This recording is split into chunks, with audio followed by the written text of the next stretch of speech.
अस्सलामुअलैकुम नाजरीन, आप देख रहे हैं एसकेएम 91 न्यूज़। आज की अहम खबर पर डालते हैं एक नज़र। हमारे नुमाइंदे रिपोर्टर जहांगीर की खास रिपोर्ट पेश है। अब शहर में कोविड पेशेंट्स को ऑक्सीजन सिलेंडर्स की तकलीफ नहीं होगी, क्योंकि सदर मजलिस असदुद्दीन ओवैसी ने हालात को देखते हुए लोगों की मदद करने के लिए कोविड-19 वॉर रूम का इनॉग्रेशन किए, जिसके जरिए जरूरतमंद अफराद और पेशेंट्स को ऑक्सीजन सिलेंडर्स दिए जाएंगे। हमारे नुमाइंदे रिपोर्टर जाशिम जाबरी की यह खास रिपोर्ट पेश है। एसकेएम 91 न्यूज़ के editor in chief Ishtiaq Ahmad, मैं हूं Hanan Fatima, bureau report SKM 91 news.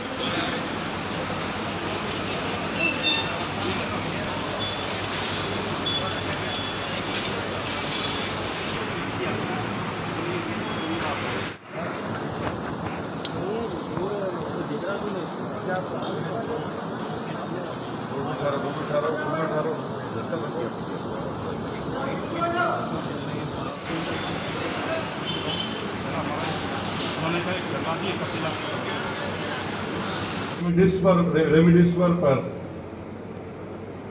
और मेडिकल ऑक्सीजन पर 12% जीएसटी है। Oximeters, ventilators 20% GST. अरे निकालो ना भाई, क्या करेंगे पैसा रख के? क्या इंसान की जान से बढ़ के आपका जीएसटी? निकालो इसको, आप एक 6 महीने के लिए निकालो। कुछ नहीं, एमपी फंड हमारा ले लिया। कम से कम एमपी फंड हमारा होता तो हम कुछ कर सकते थे, ऑक्सीजन खरीद के दे सकते थे पूरे एमपीज। मगर सेंट्रलाइज, हर चीज सेंट्रलाइज। हम प्राइम मिनिस्टर से कहना चाह रहे हैं कि आप आइंस्टाइन नहीं है, आप अकले कुल आपके पास नहीं है। आप अपने आप को एक मशवरा दे रहे हैं प्राइम मिनिस्टर, अपने आप को सराउंड करो आप उन लोगों से जो आपके खिलाफ सच्ची बात बोल सकते हैं। आप सिर्फ यस मैन को, गुलामी करने वालों को, चमचों को जमा कर लिए अपने अतराफ में, जो खाली आपको देखते कि थाली मारते हैं। और देश आपकी ये जो पॉलिसी है भुगत रहा है। क्यों नहीं आपके ये क्यों हुआ? हम प्राइम मिनिस्टर से पूछना चाह रहे हैं, बीजेपी से क्यों हुआ? फिर ये आपकी जिम्मेदारी नहीं है ये? मैं आवाम की तकलीफ और जज्बात की तर्जुमानी कर रहा हूं, और जो लोग मेरी बात सुन रहे हैं मुझसे मुत्तफिक भी होंगे कि हाँ, एक एक बात इसमें सच्चाई है।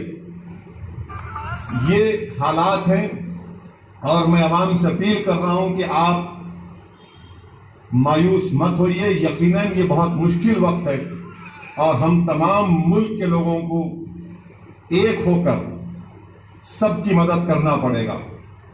इख्तिलाफात और जो भी है उससे उठकर हम तमाम को मदद करना है, और इसी से ही हम ये जो एक हेल्थ इमरजेंसी है इसका मुकाबला हम कर पाएंगे। ये आसान काम नहीं है। और मैं और एक बात आपको बता रहा हूं कि मैं जो एक्सपर्ट से बात किया हूं वो ये कह रहे हैं कि अगर हम लोग 80% पॉपुलेशन को वैक्सीनेशन नहीं देंगे तो थर्ड वेव भी आएगा, थर्ड वेव भी आएगा। और आप है ही नहीं वैक्सीन आपके पास। आप तो बोल दिए कि स्टेट्स को ले लो 400 रुपए में। कहां से स्टेट? मैं शुक्रगुजार हूं तेलंगाना गवर्नमेंट का और दीगर स्टेट गवर्नमेंट बोले कि हम फ्री में दें। स्टेट के लिए पैसे नहीं है। अरे आपके पास है ना पीएम केयर्स फंड, जो खजाने पे बैठे हैं आप। पीएम केयर्स फंड क्या करेंगे? दो ना स्टेट्स को, आप पूरा बांटो। सरकार के पास पैसे, आप बोले हम देंगे, सब्सिडाइज करेंगे पूरे भारत की जनता को। Right to life prime minister को जानना चाहिए, फंडामेंटल राइट है। गवर्नमेंट ऑफ इंडिया का काम है कि हर भारत के सिटीजन को इंजेक्शन दिलाना, वैक्सीनेशन।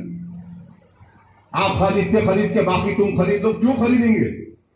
किस लिए हमारा पैसा आपके पास है? फिर ये आपका काम है कि हर एक को इंजेक्शन आप दिलाना, वैक्सीनेशन दिलाना। आप क्यों नहीं दिए परमिशन ऑफ फाइजर को?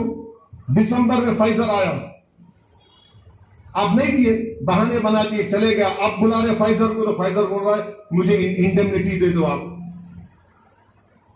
क्या कर रहे थे? आप क्या प्लानिंग है आपके पास? कब तक झूठ बोलेंगे? कब तक बेवकूफ बनाएंगे भारत की जनता को? आप 6 साल से आप नफरत फैला रहे हैं। देख लिया आज क्या हुआ। आज ये हालात हमारे मुल्क के हैं। मैं आखिर में पूरी आवाम से अपील कर रहा हूं कि खुदा के लिए प्लीज हाथ जोड़ के आपसे अपील कर रहा हूं कि बगैर मास्क पहने घर से मत निकलिए। सोशल डिस्टेंसिंग को जितना हो सके कोशिश करिए, आसान काम नहीं है पर कोशिश करिए। वैक्सीनेशन अगर है उन जगह पर तो पहली फुर्सत में जाकर आप वैक्सीनेशन लीजिए। मजाक नहीं है, याद रखिए। अगर कोई लोग ये समझ रहे हैं कि नहीं नहीं ये सब कुछ भी नहीं है, याद रखिए बेड नहीं मिल रहे अस्पतालों में। आप मजलिस के जिम्मेदारों से पूछिए कि रात में सुबह में 2-2 बजे सहरी के वक्त रोते हुए फोन आता है कि हमारे को बेड दिलाओ। माने बेबसी का आलम में आ चुका हूं मैं कि फोन करते हैं कि कहां दिलाएंगे बेड। उन लोगों की आहें, उन लोगों का रोना, उन लोगों की तकलीफ। आप बताइए कि ये बहुत जरूरी है। इसलिए आवाम से अपील कर रहा हूं कि खुदा के लिए प्लीज मास्क पहनिए। और नौजवानों को बता रहा हूं कि ये सेकेंड वेव में बड़ी तादाद में नौजवान मुतासिर हो रहे हैं। नौजवानों को कोविड हो रहा है। इसीलिए हम तमाम को ये तमाम एहतियाती तदाबीर को इख्तियार करना है, मास्क पहनना है। वैक्सीनेशन अगर सेंटर्स में वैक्सीन है तो फौरन आप प्लीज जाकर वैक्सीन लीजिए, टेस्टिंग करवाइए और अल्लाह के लिए, खुदा के लिए हिमाकत मत करिए।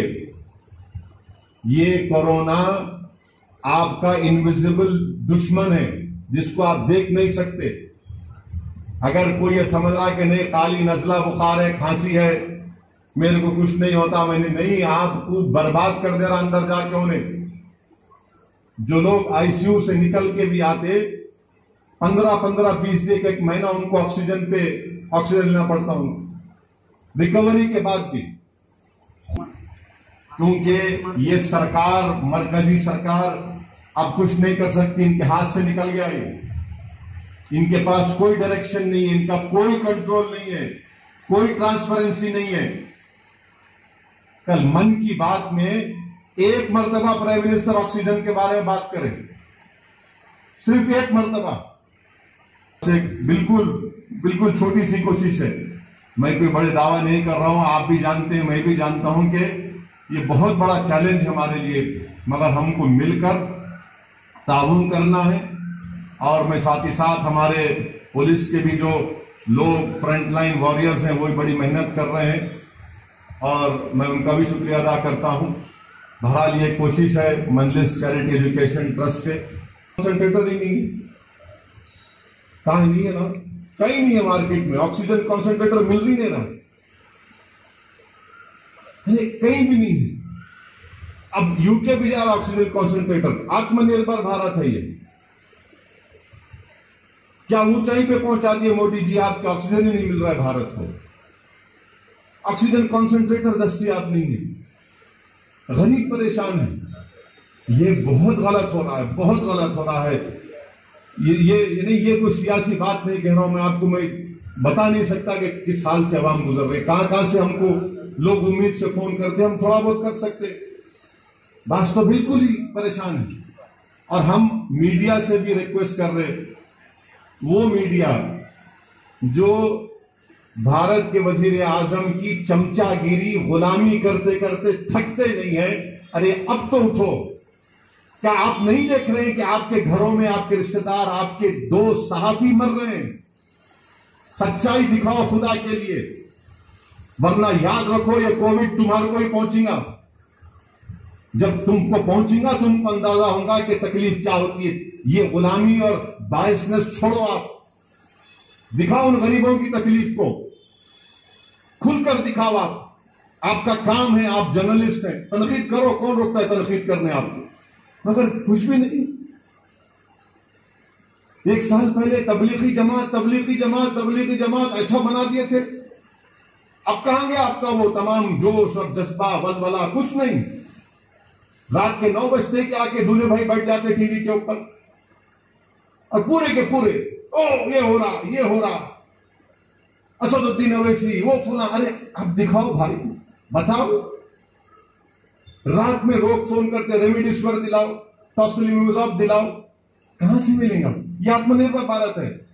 खाली वादे, अब कितना दिए उतना आएंगे, वो प्लान कर दिए, फुलारे है ही नहीं भाई मार्केट में।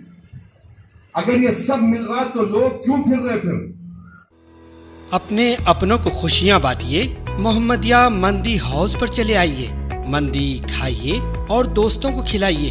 अरबी डिशेस का मजा तो मोहम्मदिया मंदी हाउस पर मिलता है, जहां पर फैमिली के लिए अलहदा इंतजाम, दोस्त अहबाब के लिए अलग एहतमाम किया गया है। पसंद आपकी, पेशकश हमारी। मोहम्मदिया मंदी house, near Mohammadia shawarma, Khadarbagh, नानल नगर, हैदराबाद।